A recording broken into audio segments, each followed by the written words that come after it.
Bueno, eu espero que você esteja bem. Hoje nós vamos falar sobre fobias, como é que elas nascem. Na verdade, são condicionamentos emocionais e nós somos seres altamente condicionados. E eu vou precisar explicar para você. Esse vídeo vai ser um pouquinho mais longo, um pouquinho mais didático, mas vou procurar explicar da melhor forma possível para que você possa compreender. E depois que nós entendermos sobre esse condicionamento chamado pavloviano, clássico ou respondente, nós vamos falar sobre o tratamento com hipnoterapia.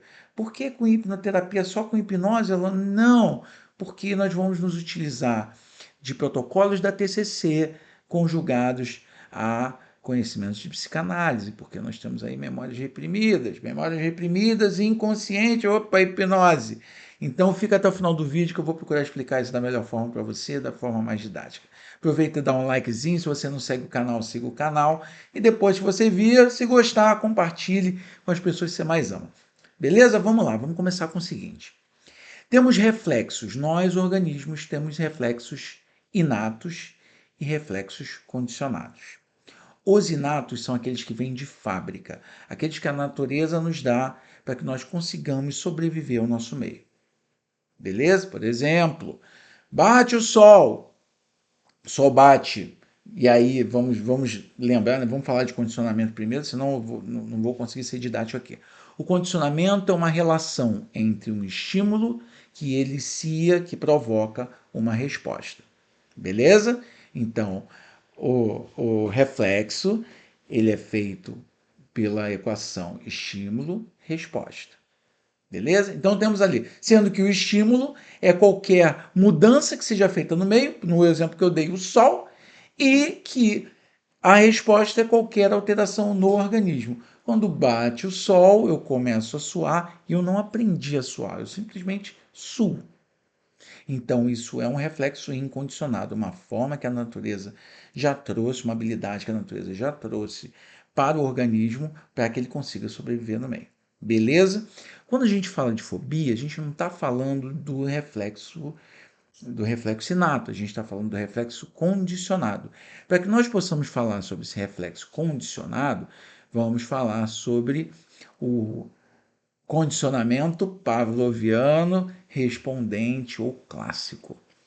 E isso porque o nome, né? Porque foi baseado num experimento de Ivan Pavlov, que era um fisiologista e estava ali fazendo um experimento com cachorros para verificar a salivação deles e as propriedades da saliva.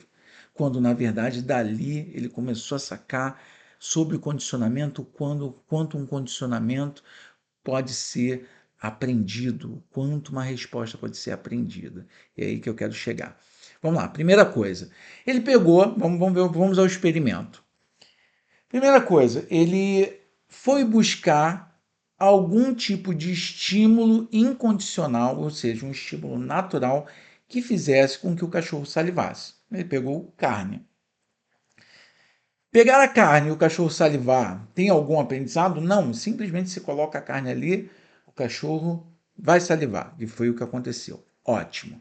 Então a gente tem primeiro um estímulo que ele chama de incondicionado, ou seja, que não é aprendido, eliciando, ou seja, provocando uma resposta que também não foi aprendida. Beleza? Ótimo. E aí o que ele fez? E esse é um ponto principal para a gente poder entender melhor a fobia. Ele fez o que se chama de emparelhamento. Ele emparelhou, ele colocou um outro estímulo, um estímulo neutro, emparelhado com esse estímulo incondicionado para poder ter a mesma resposta. Você fala, nossa, não, peraí, não entendi nada. Claro, porque eu preciso primeiro te explicar o estímulo neutro. O estímulo neutro que ele utilizou no caso foi uma sineta. Então, ele pegava, se você pegar uma sineta e balançar e tocar para o cachorro, ele vai salivar naturalmente? Não. Então ele precisava ensinar para o cachorro que ao tocar a sineta, ou seja, condicionar um comportamento, de modo que ao tocar a sineta o cachorro salivasse.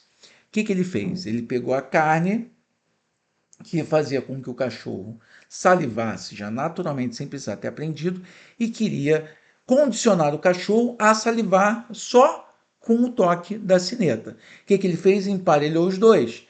Carne mais sineta, cachorro salivava. Carne mais cineta, cachorro salivava. Carne mais cineta, fez isso 60 vezes.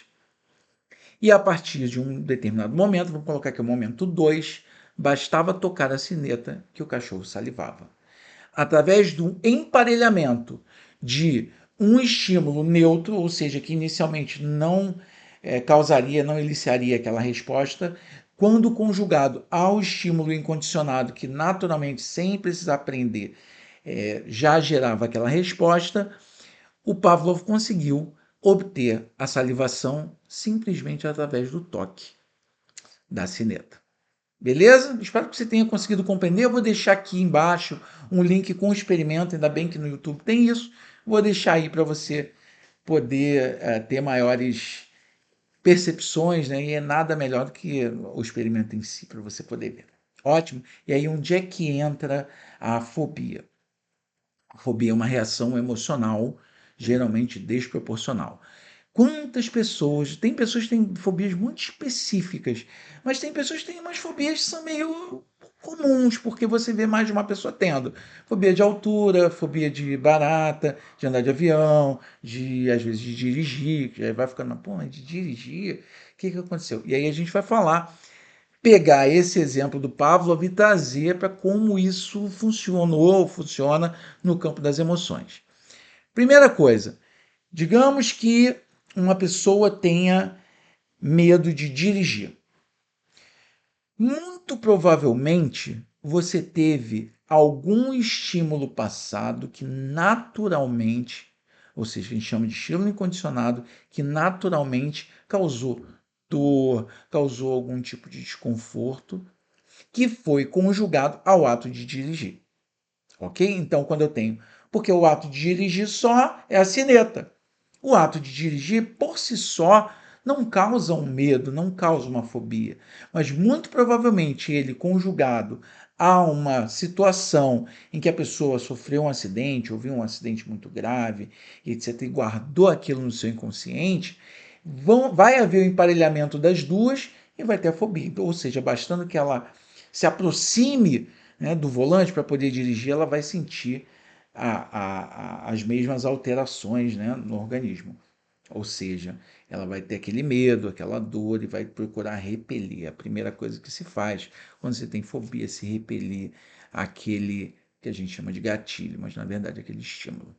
Beleza? Então você vê que um estímulo que é só o dirigir não era suficiente para causar esse medo todo, essa dor, esse sofrimento. Mas quando emparelhado a um outro momento, onde a pessoa muito provavelmente tenha vivenciado isso, foram emparelhadas os dois estímulos, o estímulo neutro, que é o de dirigir, com o estímulo neutro de um possível acidente, seja passado, seja visto, seja contado, mas que na mente da pessoa ficou interpretado que aquilo era uma situação de dor e de perigo extremo.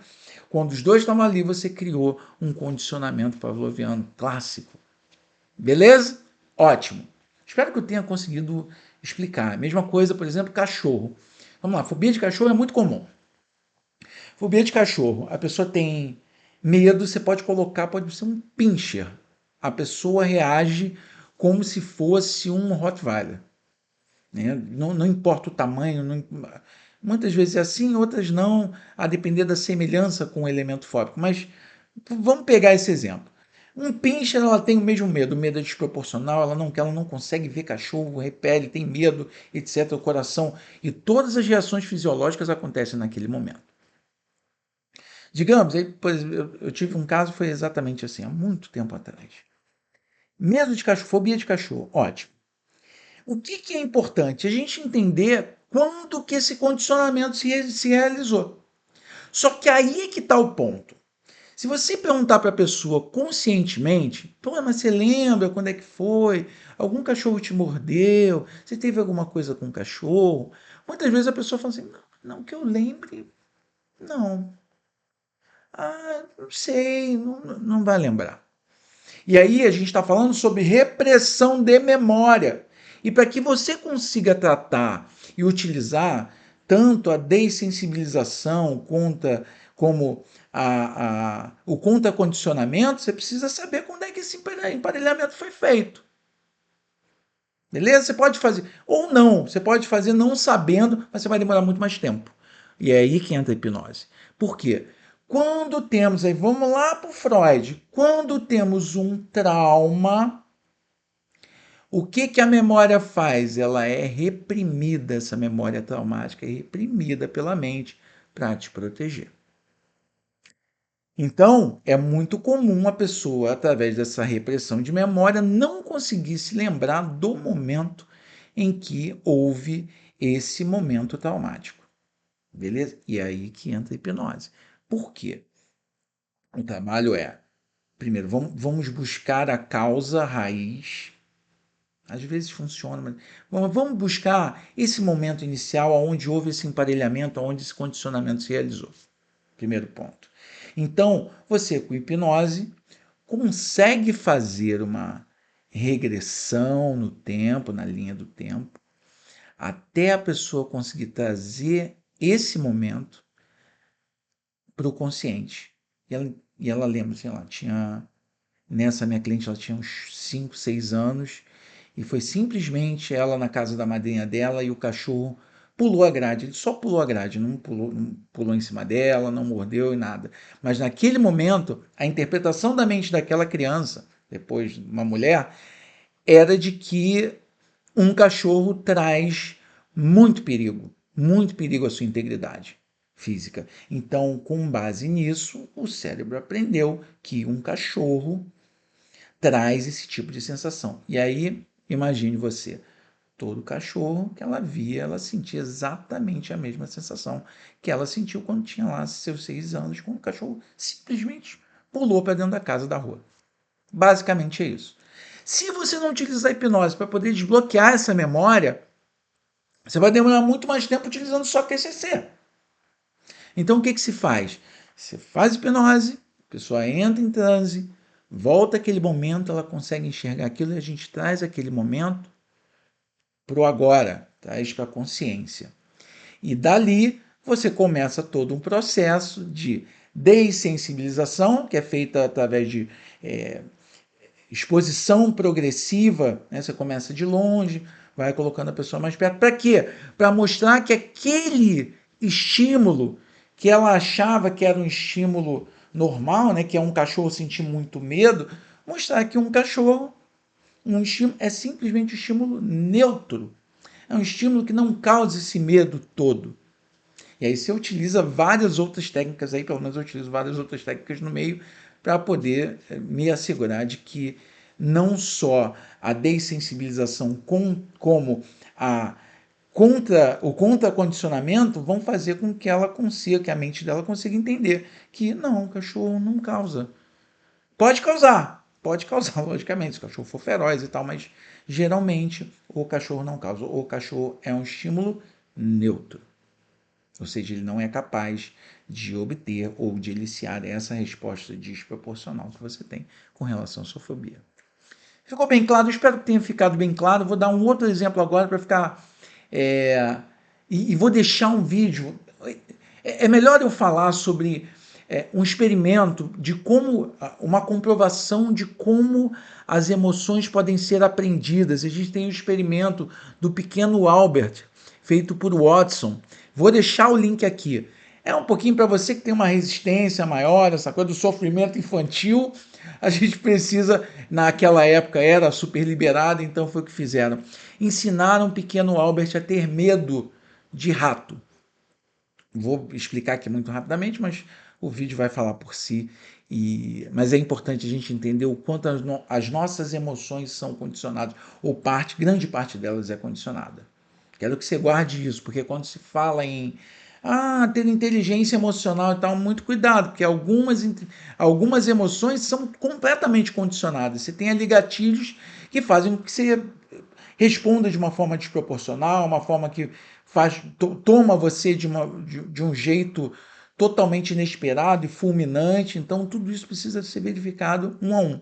Mas o mais importante é que nós percebamos o seguinte: para que consigamos tratar fobia, é fundamental que nós entendamos, aí falo terapeutas, nós entendamos qual é o histórico de condicionamento dessa pessoa, para a gente poder chegar ali e entender onde houve esse emparelhamento. Nós somos emparelhados emocionalmente o tempo inteiro. Eu dou um exemplo. Eu estou dando uma volta aqui, mas é rápido. Quantas vezes você não tem aquele toque do teu WhatsApp que é do trabalho, um toque especial?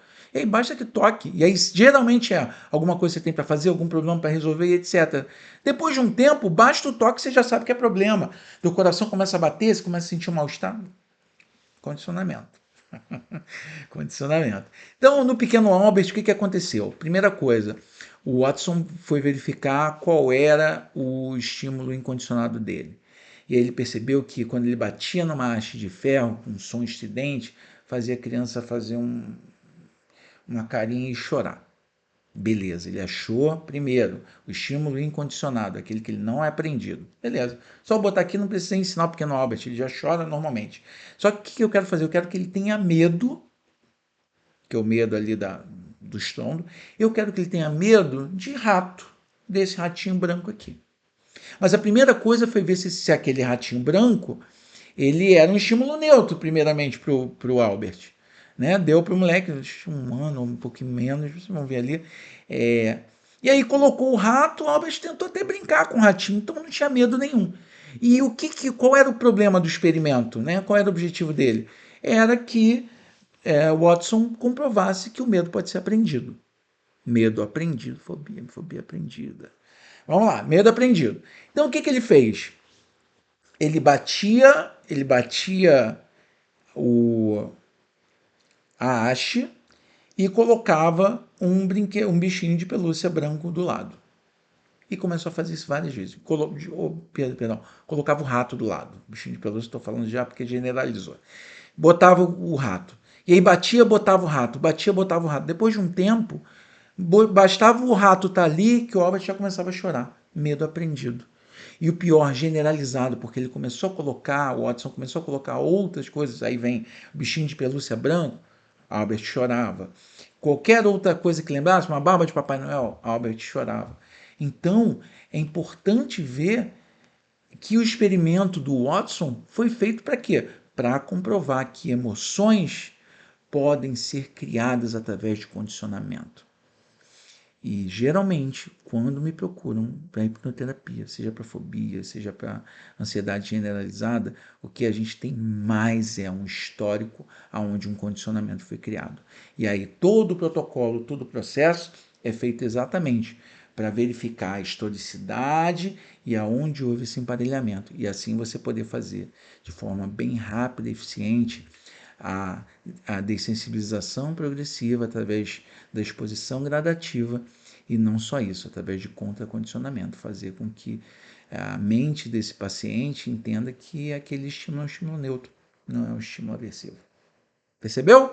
Beleza, eu sei que eu dei umas voltas assim, mas espero que você tenha entendido. Qualquer dúvida que você tiver, coloca nos comentários, me manda uma DM. Se eu tiver com problema de fobia, pode me procurar, que a gente está aí, coisa bastante eficiente, rápida, né? Às vezes não tão rápida, mas sempre tem um jeitinho. E é muito legal a gente poder tratar isso. Então, a hipnose é um veículo maravilhoso, porque faz exatamente que você consiga ir lá no inconsciente e aquelas memórias bloqueadas venham para o consciente, aí facilita muito o trabalho. Depois o resto é melzinho na chupeta. Beleza? Então é isso que eu tinha para te dizer. Se você gostou desse vídeo, por favor, clica aqui no joinha, curta, se inscreva no canal se você não é inscrito e compartilhe com quem você mais ama. Tá bom?